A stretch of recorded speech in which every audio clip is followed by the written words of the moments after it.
Hello friend, this is Ryan Hicks at TalkToProfit.com, and for this Reseller Friday I want to talk to you about the best reselling inventory system. And I also want to talk to you about what you need to do if you can't find an item that is sold.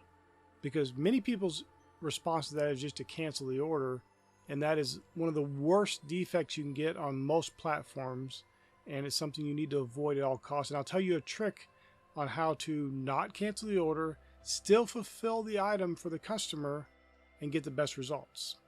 But first I want to go to the storage system that works best. Now, there's a lot of variables depending on what items you're selling. If you're an everything seller and you have, say, a TV, a DVD, a board game, all these things like that, you can't just shove those all into a bin, into a crate. So what you might do in that case is, when I had a number of books, I had bought entire bookstores, and we had hundreds of thousands of books. They were all on individual shelves, bookshelves, and each shelf row was numbered. So this one row is shelf 1, the next row shelf 2, the next row shelf 3, and so on and so forth. So if you sold a book on shelf 1, you went to shelf 1, you found the book, it was super easy, you were done. Now if you're selling clothing, some people like to hang them on racks, so they do them by colors and whatever, or dates, and that quite frankly can be a disaster, because especially with some platforms losing items, sometimes you've listed items and after a year or so they're gone, or maybe even shorter than that.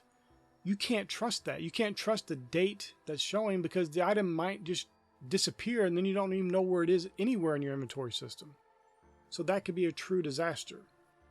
And even if it works for you, it can waste a lot of time hunting and going, oh, okay, our coats are over here and my yellow colors are over here. That just could be a lot of work. The easiest system would be to individually bag each of those items. So if you have shirts and pants or whatever, you individually bag them and individually number each and every item. That would be your SKU, and that would be the easiest way to find it. And you put those in numerical order in boxes. And so if you sell item 1274, you go look in the box that has roughly that number. You look in order, you find 1274, you grab it, you fulfill it. And that system takes literally seconds to find items, because all your boxes are in order, numerical order. You know, if I grab it from the first box, it's going to be your oldest items with the earliest numbers, maybe starting with 0001. Of course, presuming you haven't sold anything. That could be, quite frankly, the easiest way to sell clothes. Now, for big things like coats, where you don't want to spend a fortune bagging them up, you may want to hang them on racks and put them on racks. And you could put individual numbers on them too. Just maybe put a little sticker on the tag and have them numbered and in order on the rack. That's perfectly fine. That's a perfectly reasonable way to do that. But for regular clothing items like shirts and pants, individually bagging them and putting them in boxes, these long, slender boxes that are roughly 30 inches long, maybe 8 inches wide, 8 inches tall, somewhere around there, that's going to be your easiest way to do it. Now, for the everything seller that has a variety of items, what do you do if you got a DVD player, you have a board game, you have some CDs, you have some plush figures, you have some action figures? You can't just number those items, because you can't even put those all in the same section, because some are bigger than others, some are really tiny. What do you do with that? Well, that presents a different issue where you can, like when I had some cards, postcards for example, they all went into individual postcard binders. They all had their individual plastic holders in the binders, and each page in that binder was numbered. So if a postcard from page 22 sold, you grab that binder, open to page 22, grab the card. Really simple. And you just kept increasing, adding more binders as you got more postcards listed, and the page number just kept going up. So if your first binder only went up to 25 pages, that's as much as it would hold, The next one, you start with 26 and you go on from there. Very simple way to do it. And you may have to, if you're an everything seller, you may have to have different systems for different types of items. But it's no more difficult. It actually makes it easier because you don't want to throw your postcards in a bin with a soccer ball and a DVD player. They're going to get wrecked, or you may not be able to find them because they slide in between something. That's just going to take a lot of time and waste your time. Now you can do something similar to my shelf method that I mentioned about the books we had listed, and we did that for DVDs and CDs and stuff as well. But you could have shelf numbers and have, say if you have a bunch of board games, have shelf 1 or board game shelf 1, and have all your board games listed. Use the SKU board game shelf 1, put them all on that shelf. It may not be the easiest way to find them, especially if you got a number of them on there, but there's no perfect system in doing this. But you certainly don't want, okay, I got 2 board games in this bin and 3 over here and 4 in another bin. It just can become very confusing, and you're not making the best use of your space, because if you have 2 board games over in box 33 and 2 over in box 44, while yes, you can easily find them and locate them, you're not making the best use of that box, because maybe that box would be better suited for a bunch of smaller things. So you need to consider space. It needs to be factored in some cases if you have limited space. Especially if you're paying for space, if you're renting space somewhere, you have to be very cognizant of what you're spending and how much space you are using up. And if your storage system is set up inefficiently, that it's wasting space, that's going to eventually cost you more money, because you're going to rent more space because you have not adequately used your space in the most efficient manner you could. Now, these are just some examples. Now, a lot of people rail against the bin. They call it the bin life, or having your items in bins. But realistically, that's one of the easiest way to do it. You can see some of these big major platforms, the big, huge companies worth billions and billions of dollars, and you look at the way they have stuff up. They have stuff all stacked, all kinds of, like they'll have a bag of chips next to a video game console, all on the same shelf, but kind of compacted to where everything fits really well. That's basically what you're doing with if you have a bin. You get this plastic bin, you put a bunch of stuff in there, you fit it the best you can. Now, one of the downsides to that, obviously, is the fact that if you sell something, you got smaller things in there, you may have to hunt around in there to find stuff. And so the only way to make that easier would be to not fill the bin up very full. But then you have the issue of you just wasted a bunch of space, because if you have a bunch of half full bins, it's obviously going to take up double the space. And that may not be the best way to do it. So you have to think about that. Maybe you have some bins have certain items, so you can kind of do a Tetris-like thing where you fit everything in there perfectly. Every nook and cranny is filled with the items you're putting in there. And maybe you have some bins that are more for DVDs and some bins that are for plush. And you kind of have a little bit more niche down on each of those bins and what they are. But you can still have them numbered the same. Like, here's bin 1. List your items, put them in bin 1. Here's bin 2. List your items, put them in bin 2. And use bin 2 as your SKU, or box 2 as your SKU. The main thing is that you can find them quickly, and that you're not being inefficient in your use of space. Like I said, for postcards and other kind of cards and stuff, you might want to put them in binders. That makes it easier to find, number each page. That could be a very easy way to do it. But it just depends on the item you're selling. Yeah, obviously, if you're selling cars, you can have a different system than somebody who's selling clothing. But do decide on something, and do run with some idea.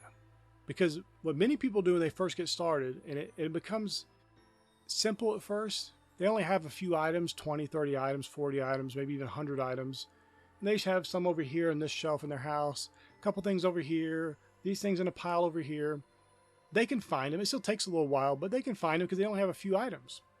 But if you keep doing things that way, you're creating a problem that's going to be so dramatic later on. Because it's easy when you have 100 items. You have a limited amount of items, easy to find stuff.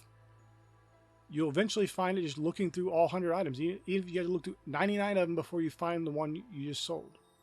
But you need to, right here and now, I don't care if you haven't sold a single item, I don't care if you haven't listed a single item, that's the best place to start. Start today by putting your stuff at least in bins. Yes, it's not the best way to do it, for depending on the item you're selling, but it's better than just having them thrown all over the place and have no rhyme or reason to it and no real idea where anything is. And like I said, if you're selling certain things like clothing, the better way to approach that would be to individually number each item, put them in those little thin boxes. That would be the easiest way to do it. It protects them with the plastic bag you're putting them in, and that is the most efficient way to do it. And I will put links in the description to the various products I use to hold these things, to best have the system in place so you can number your items, so you can bag your items, and best store them and for the most efficient way possible, because you don't want to waste your time hunting for items. Now, but what if you do? What if you're that person that has been so unorganized and now you get a sale and you can't find the item? Now, don't beat yourself up. Just realize it's something you need to fix, and hopefully you'll take some of the advice I gave earlier in this video and make some changes that actually work out best for your business. But let's say you sold an item and you can't find it. You looked all over. You looked through all your items a number of times. Anybody probably in reselling business has had this happen before, unfortunately. Now, like I said, don't beat yourself up over this. This happens. But instead of running to go cancel the order or do what some people did, which is very unethical, I've seen people who made videos and said that, well, you know, I just asked the customer, I told them I couldn't find the item, asked them if they wanted me to cancel the order. That's not how cancellations work on eBay and many sites. You can't just say, do you want me to cancel this? And then go in eBay's system and choose buyer asked to cancel. That's not how it works. The buyer asked to cancel means they bought an item from you before you shipped it or even after you shipped it. They asked you to cancel it. Not you couldn't find the item and asked them if they wanted you to cancel it. Because there is a choice in that drop-down menu for cancellations for the issue you are actually facing, which is cancel for out of stock or damaged. You not having the item or the item being damaged is not a customer asking you to cancel. And if you do that, because sometimes people thought they'd all get away with that, I'll just say, oh, the buyer asked me to cancel it. eBay catches on real quickly on that, and people have gotten suspended for doing that. So don't lie, don't be dishonest, don't be unethical, do the right thing. But here's the thing. You don't have to cancel for out of stock or damaged. What you should do first and foremost, obviously give it another go, maybe wait a few hours and then come back and start looking again, because sometimes you can find stuff when you cleared your mind a little bit. But let's say you can't find it. The item is gone, but you sold it and you listed it and you hadn't sold it before, so you don't have any clue where it is. Go and search eBay, Amazon, wherever, and try to find the exact item in the exact same condition and buy it from another seller and ship it to your customer's address. Yes, this is not the best way to do it. Of course, it's not a good way to run your business. But this is a temporary one-time thing that shouldn't be happening over and over again. This is you trying to make sure your customer has a good experience and you don't cancel the order. And I know some of you may be saying, well, but if I do that, I'll lose money because I'll have to pay more than I sold the item for to buy it from another seller and have it shipped to them. That's just life. Listen, take that as a punishment or a learning lesson, an investment in your education, whatever it may be, whatever you want to think of it as. But understand that's just part of business. It's a cost of doing business. And you have to fulfill the order for the customer. That is first priority in a reselling business. Canceling orders because you can't find an item is terrible business. It provides an awful experience for the customer. It makes them not want to come back to that platform. And the platforms are very cognizant of that, and they will penalize you dramatically.